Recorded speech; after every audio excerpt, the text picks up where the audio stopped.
Hello, hello, hello. It's me again. I know a year later, and I always pop up with videos before WrestleMania time.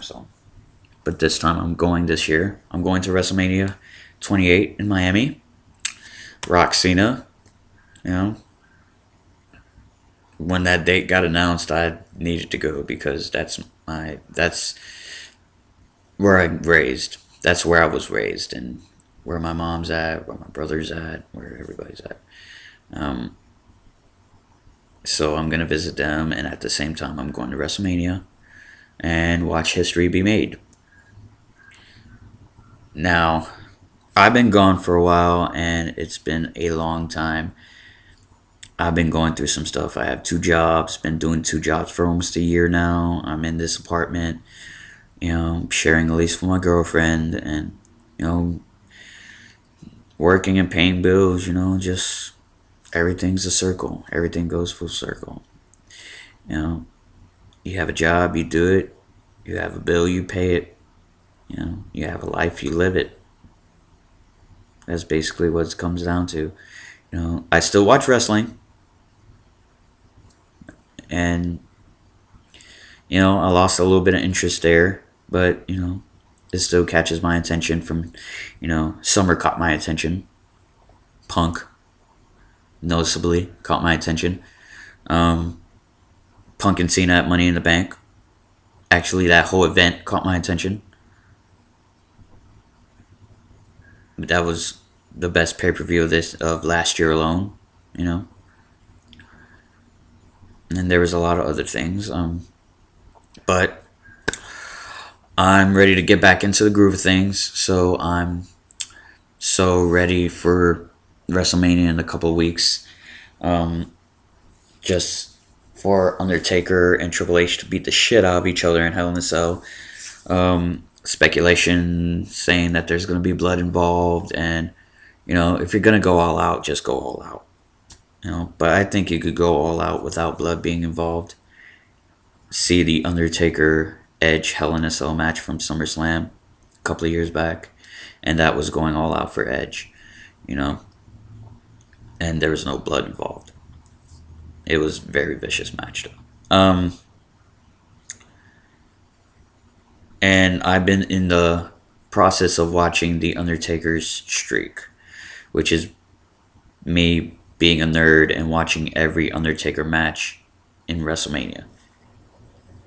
And what are you going to say? The evolution of that character just boggles the mind, You have to keep things fresh, you have to keep things original, and everything is everything. Um, all in all, Undertaker is the hardest working person in that company. 20 plus years, you break bones, and you break orbital bones, and you still come back. You wear a mask while you still wrestle. You injure your knees, you still wrestle. You win world titles injured. That's the Undertaker's MO. The high threshold of pain, but you can't do it forever. And that was the example at last year's WrestleMania with the Undertaker Triple H match. You can't do it forever. And I have a distinct feeling that this will be the last match you see the Undertaker in. And to go out in a Hell in a Cell, which is basically Undertaker's staple match next to the casket match, his second staple match, but most noticeable and most famous match. For him to go out in a Hell in a Cell is very, very phenomenal. You can't have the Undertaker go out in a regular match. You have to have him go out in one of his gimmicks. His gimmick matches. Of course, it wasn't going to be a casket match. That's a little bit too corny for a casket match now. But Hell in a Cell is just right, and they did it right this time with the storyline and the build, because the pay-per-view is just shit. They need to get rid of gimmick-based pay-per-views. I guess I've been saying it for years. But they need to get rid of them. And Undertaker and Triple H, one of the reasons why Hell in a Cell is so damn important in the storyline, and they're making it happen. Um, which is going to be hard for me to see, actually, because it's limited viewing. My ticket is, and there's going to be a big fucking cell in the way of my viewing live. But I'm going to be there. I'll be watching on the monitor. It's whatever. I'm ready for it. To be honest with you, I'm ready to go. 1 month and counting. 1 month and counting. This is not a video for one subject entirely. This is just a refresher course for me to go back to the YouTube swing of things and start putting up videos again and try to spin some stuff like I've said in previous vids, like years before. I wanted to, give my opinions on DVDs, give my opinions on wrestling matches, give my opinions on movies, just a refresher course. But I have been watching the streak match by match, and I have it paused on Undertaker and Kane right now. Undertaker Kane 1 from WrestleMania 14. Let's keep that in mind. Been wanting to skip some of them because of their poor quality, but you can't. You got to go all the way with it.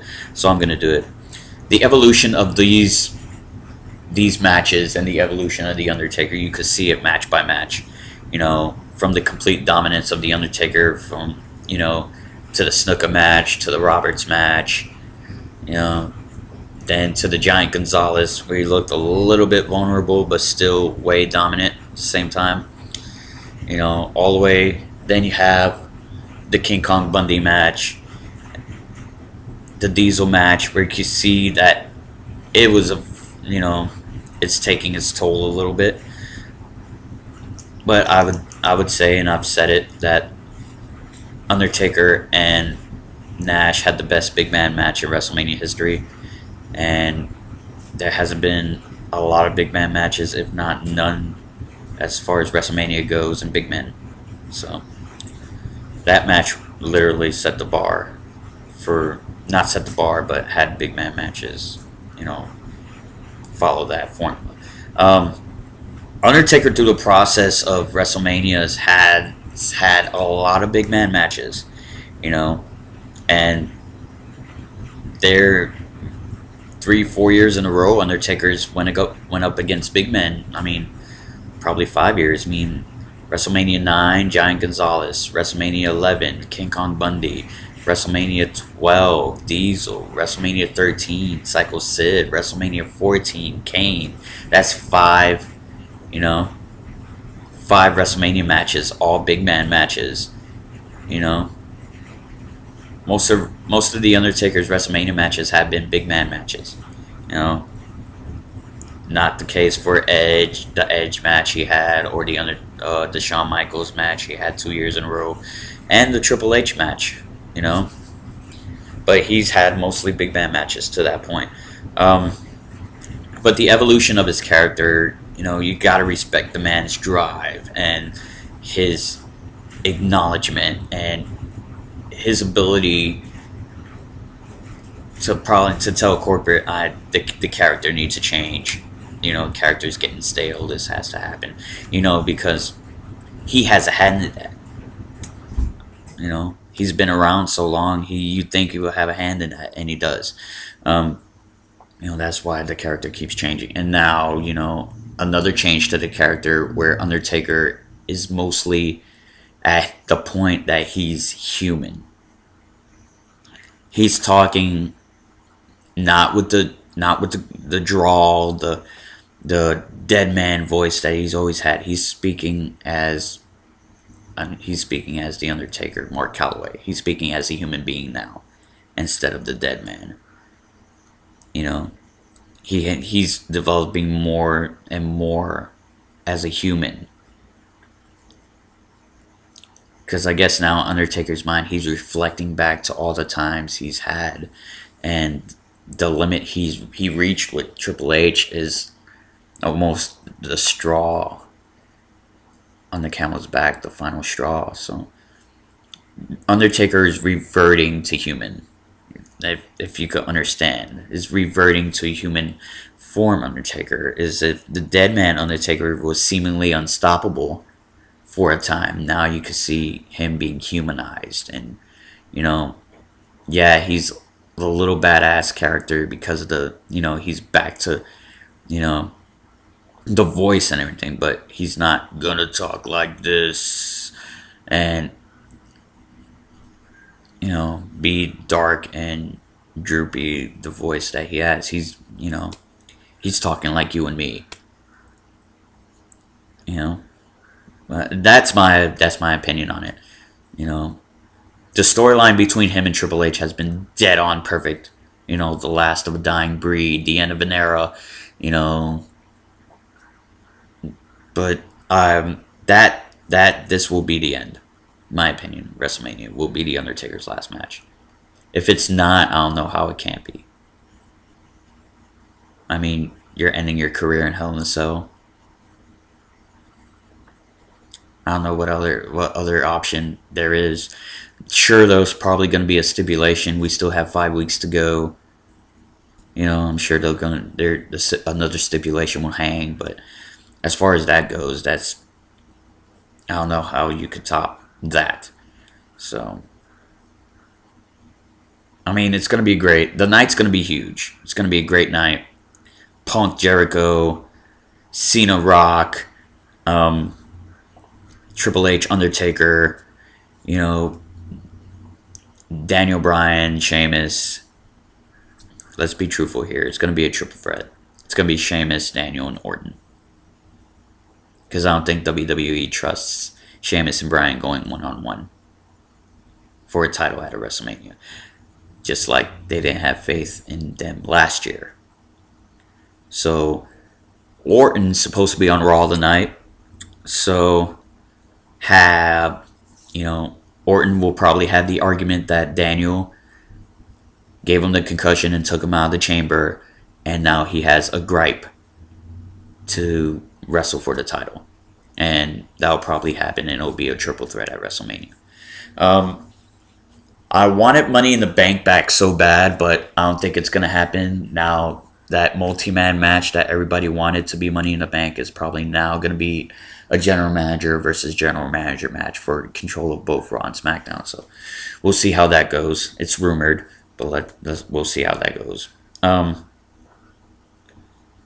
But other than that, I mean, I'm glad to be back here. I'm glad, I'm rested. I'm ready to put out more videos to you, and I hope you enjoy them as much as I do making them. And I want to entertain you. I know I'm kind of monotone at times, but hey, to get your point across, you have to speak that way. To be serious, you have to do it. I don't want to Lance Storm it, if I could be serious for a moment.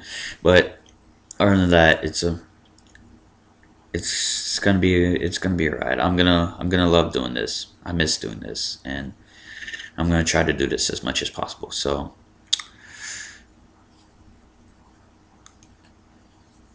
I don't know if you're still there or if you're still subscribed to me or something, but I'm going to try to get a good amount of subscribers to watch me. I'm not a guy that wants a lot, but I just want to be as entertaining to you, as far as doing this. So, I think that's it. Don't know the title of my video yet. I guess I'll do it on the fly. But anyway, thank y'all for staying with me, and I'll see y'all next vid. Peace and God bless.